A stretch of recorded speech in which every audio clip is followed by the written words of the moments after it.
Hola, ¿qué tal? ¿Cómo estáis? Espero que hayáis disfrutado de este pequeño paseo por la ciudad antigua de Gerona. Pasé ahí un par de días. En esta ocasión no pude visitar más sitios de la provincia, solo estuve en Gerona ciudad. Y aproveché mi viaje para llevarme uno de los libros de la escritora catalana Mercè Rodoreda que tenía pendientes.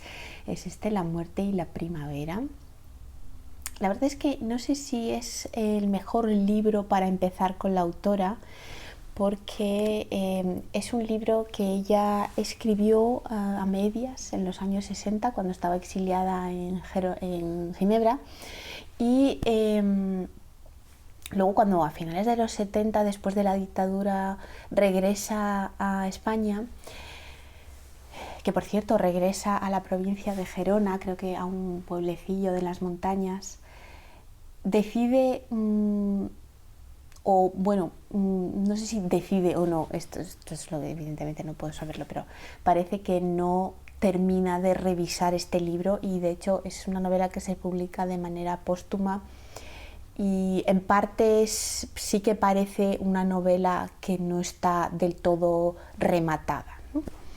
Es un libro que me recordó a otros dos libros que he leído y que podría decirse que tienen elementos en común con ambos.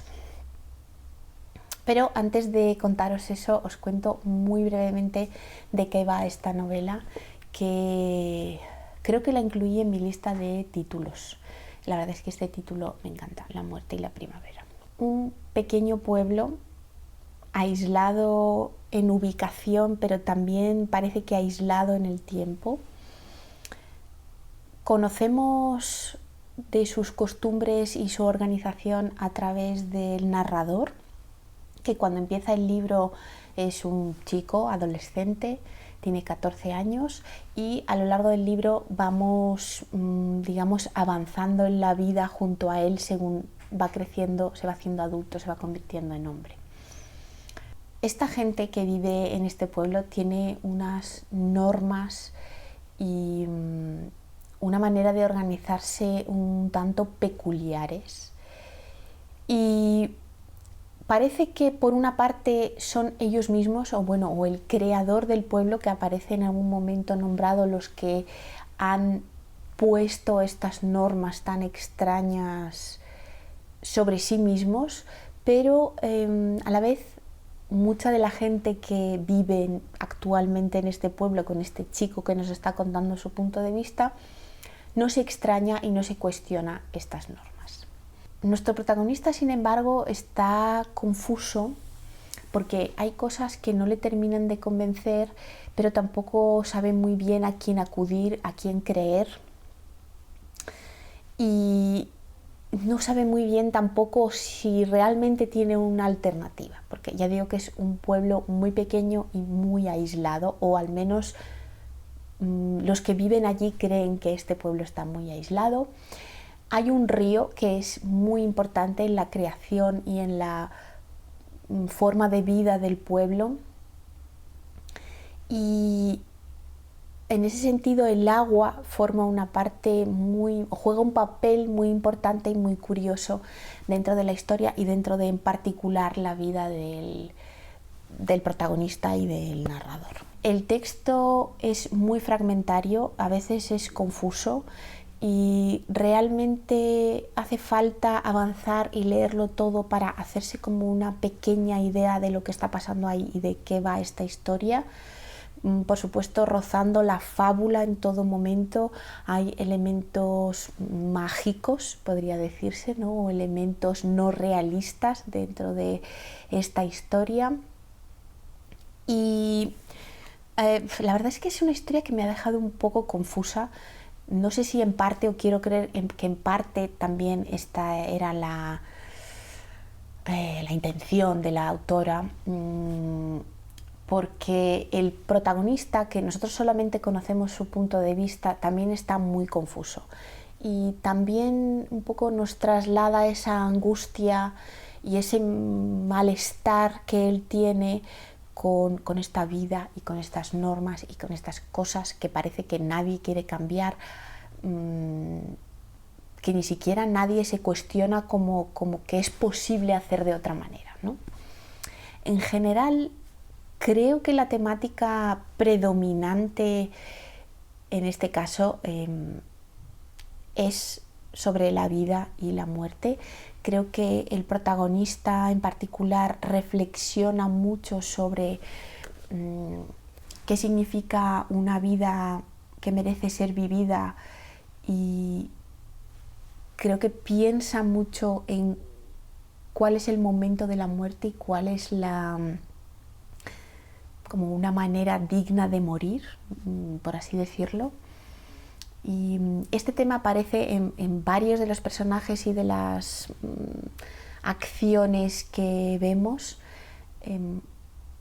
¿Cuál es una vida que no se parezca a una muerte, aunque tu cuerpo esté vivo? Y por otro lado, complementario a esto, ¿cuáles son las formas de llegar a la muerte? ¿Hay una mejor forma que otra, a pesar de que el final siempre es la muerte para todos, inevitablemente?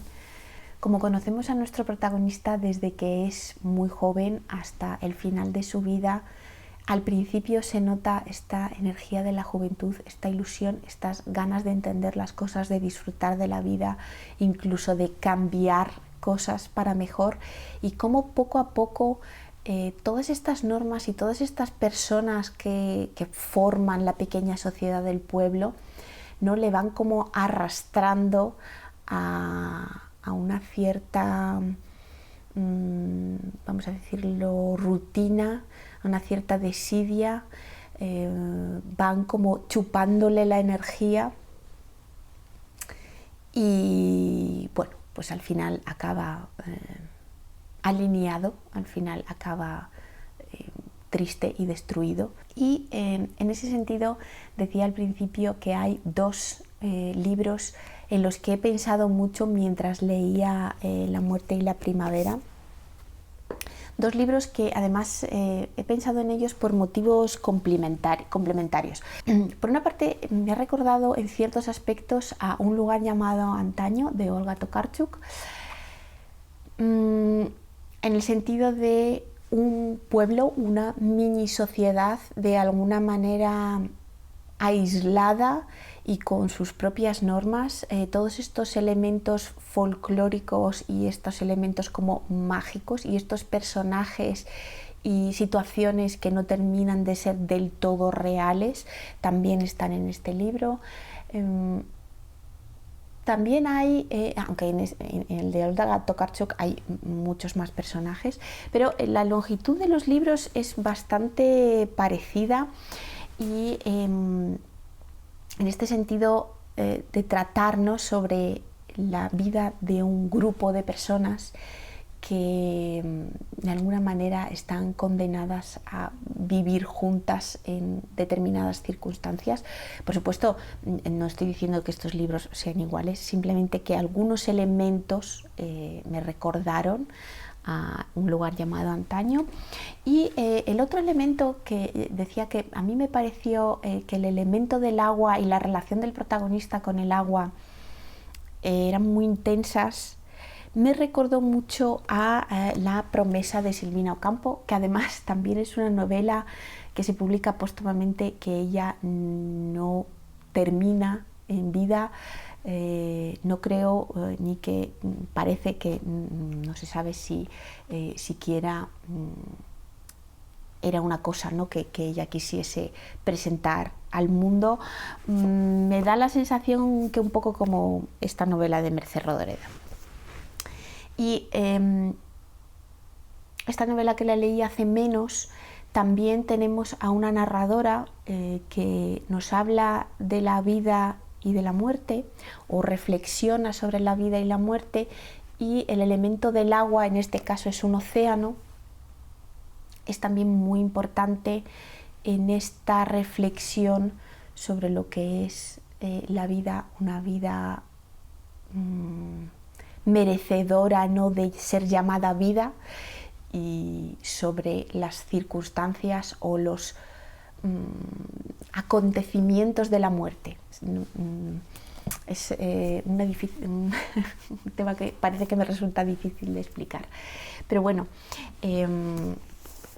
la verdad es que ha sido una experiencia curiosa. He tenido que releer muchas partes de este libro porque ya digo que está escrito muy fragmentario, incluso algunas partes no terminan de hacer del todo sentido. Último comentario un poco que viene a cuento, yo creo que de estos 3 libros y en general de toda la literatura, y es que muchas veces he leído comentarios sobre ciertos libros, por ejemplo en particular del de Mercè Rodoreda, o quizá también se podría entender Un lugar llamado antaño, ¿no?, como una alegoría de la opresión, de la guerra, de la dictadura, por supuesto. Pero reducir una novela solamente a una crítica social creo que es una pena, porque si solo quiero hacer una crítica social, entiendo que uno escribe un ensayo, un manifiesto, un artículo. Creo que las historias y las novelas tienen muchos más elementos y son mucho más complejos y a la vez son mucho más personales del quien las escribe, y por supuesto creo que esto pasa con estas novelas de las que he hablado. Y por cierto, esta edición de Club Editor tiene un posfacio de Mariana Enríquez que me ha parecido bastante interesante. Es un posfacio cortito. Y otra cosa que tiene esta edición, a ver si soy capaz, es un dibujo de la autora del pueblo. La verdad es que algunas anotaciones no se entienden, pero me pareció curioso que estuviese este dibujo del pueblo que retrata. Creo que es un pueblo que no tiene nombre. Para terminar esta reseña múltiple, quería leeros cómo comienza la narración de La muerte y la primavera.